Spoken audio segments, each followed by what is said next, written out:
Hey everyone! What you're going to see here is some gameplay taken from the very end of 343's Halo Infinite technical preview showcase event thing that happened earlier today. This is gameplay, I think the first gameplay of Halo Infinite running on the Xbox Series X. They showed some gameplay earlier on the Xbox One, and you can definitely tell it's a big step up in the graphics department between the Xbox One and the Series X. This is going to be a quick overview of everything that happened during that event. I'm going to be doing a more detailed breakdown of everything that happened, going into each individual menu and screenshots and all those sorts of things. If you're interested in that, I'm going to post a link down below, as well as a link to the original live stream from 343 in case you want to see that in its entirety. But starting things off, I think the gameplay looks really smooth. I think this looks very much like Halo. And one of the thoughts that came into my mind when I was watching this was, I wish that this was Halo 4. I feel like this is a true sequel to Halo 3. It just feels like this is a natural evolution of what we saw with the completion of Bungie's era in 343. Chronologically, Bungie's last release was Halo Reach. I think this takes a lot of influence from kind of Halo 3, Reach, maybe a little bit of even Halo 4 in there as well. And it's mixing the old and new art styles, and I think the way that this looks is really good. I know some people don't like this kind of maybe slightly cartoony look that's being showcased in Halo Infinite, but Halo Wars 2 started this off, and I think Halo Wars 2 art style is perfect for the series.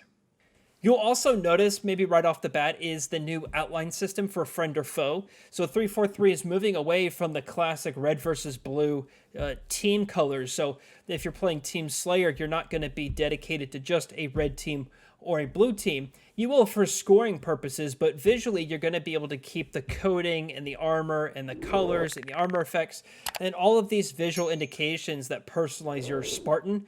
That's going to remain. You're just going to have an outline color to your enemies or a friendly color outline to your allies. You can actually even customize this outline in the settings, and these are for people that may not be able to visually see these kinds of colors. If they're not able to see a particular color, you can customize it, or if you just want to change it on your own, you can change that as well, which I think is really cool.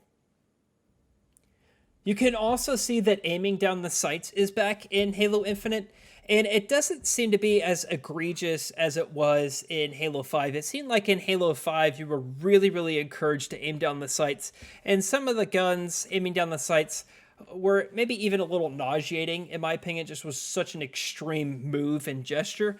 I think that's been toned down a little bit in Halo Infinite, but I really like what I see here. You can also see that some of the mechanics from Halo 5 are returning, such as clambering and sliding, and we don't see the jetpack, which I think is a really good move.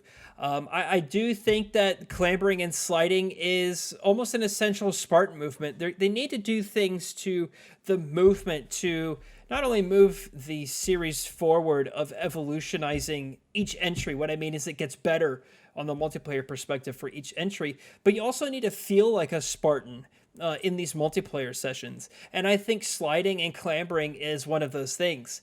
What was interesting, though, is they did say assassinations are not included at launch, and that's something that they're evaluating. And they said that they're not sure how it fits into the gameplay loop of Halo Infinite, which I found that to be interesting because I think that from what I see, the gameplay loop is a little bit slower in Infinite than it was in Halo 5. I feel like you sprint slower, you move just a tad bit slower. I'm not sure if they're talking about the time to kill is faster in Infinite, but maybe that's something that we'll see post-launch. They did say that Halo Infinite's a live service game, and what that means is they can add these sorts of things later down the line. But that's interesting. I think a lot of fans will take umbrage with that. I personally don't care. I actually think it'd be really a classic to see you just meleeing someone in the back and they go flying, like how it did in Halo 3. In the weapons department, I think the weapons look absolutely sick. I love the Commando and the Sidekick new entries. There's a lot of new Covenant entries that or I should say Banished entries that I really like. One thing that was interesting, I didn't see any Promethean weapons at all during this live stream. I'm not sure if that was intentional. They did say that this is really the tip of the iceberg in terms of content that we're going to see in this fighting. but I didn't see any Promethean weapons, and really we've not seen the Prometheans at all from any of the unveiling of Halo Infinite. So I'm not actually even sure if we're going to see the Prometheans, period. I think it's going to be a little confusing given the take of the ending of Halo 5. I think we will see them in the campaign multiplayer. I'm not sure. It's interesting to see that they're notably absent, but that's actually fine in my book. I despise the Promethean weapons in the gameplay loop. There's also some really cool things out there as well, such as your person AI. You can even customize the voice and the personality and the look of your person AI, which I think is really cool. There's a mark button on the controller now where you can kind of call out things in what's happening in the game world, and the game actually rewards you with points for doing so, for being a helpful teammate. Some other interesting new mechanics they pointed out was that when you pick up an equipment, you don't necessarily have to use it right away. So let's say you pick up an overshield or the active camo, you do not need to activate it right away, but you risk the chance of losing it and falling into the other enemy team if you're eliminated before you use it.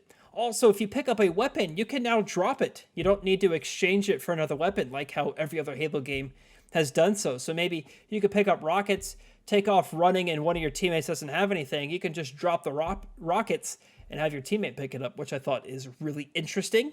And there's tips given in gameplay if you're struggling. You can turn these off, of course, but I thought that was kind of cool to see. And on the UI in the bottom left, there's the locations on the user interface to help players learn callouts when they're playing with their friends. There's a ton of customization in here. Armor pieces, weapon skins, vehicle skins, armor coating, designs for your Spartan, armor kits. There's different kinds of rarity for weapons and armor sets. I think that this is a lot better than the rec system that we saw in Halo 5, and I think this is very similar to what we see in both Halo Reach and MCC, which I'm a big fan of. And I gotta say, the background of the user interface when you're going through the menus and the settings is absolutely beautiful. I think that just looks so good. There's bots in Halo Infinite. That was really one of the focuses of this live stream. They have varying skill to where some of them will dodge grenades or they'll hunt you down. They'll go for power weapons. They act and play as real players, and the skill level increases, their awareness increases the higher difficulty you go, but they are fair bots, meaning that they don't have extra damage, they don't have extra health, they don't have like a damage reduction when you attack them. They have the same health and the same damage and the same ammo. Everything else that a real player has, they're just a bot. And I think that's great for players to pick up and learn these maps and learn the gameplay loop for Halo Infinite. There's also a drills section where you can try out weapons before you jump into an online match. And they do this thing where enemy Spartans will kind of run across the drill section, and then you can attack them in different positions, and the game will tell you where you're attacking them. And then you'll be scored based on how well or how quickly you eliminated the opponents. And I think that's really cool. You can try out all the different guns and see which ones you like and how they work in gameplay. That's a very, very high-level overview of everything they went over today. There's going to be a lot more Halo Infinite news coming out in a very short amount of time. So if you want to stay up to date, you should subscribe and check the bell so you're notified of new videos. I love posting Halo Wars 2, but of course there's going to be Halo Infinite stuff that I'll be posting as well. And I'm going to be streaming this flight and this technical preview over the weekend on my Twitch page. So you should follow me on Twitch.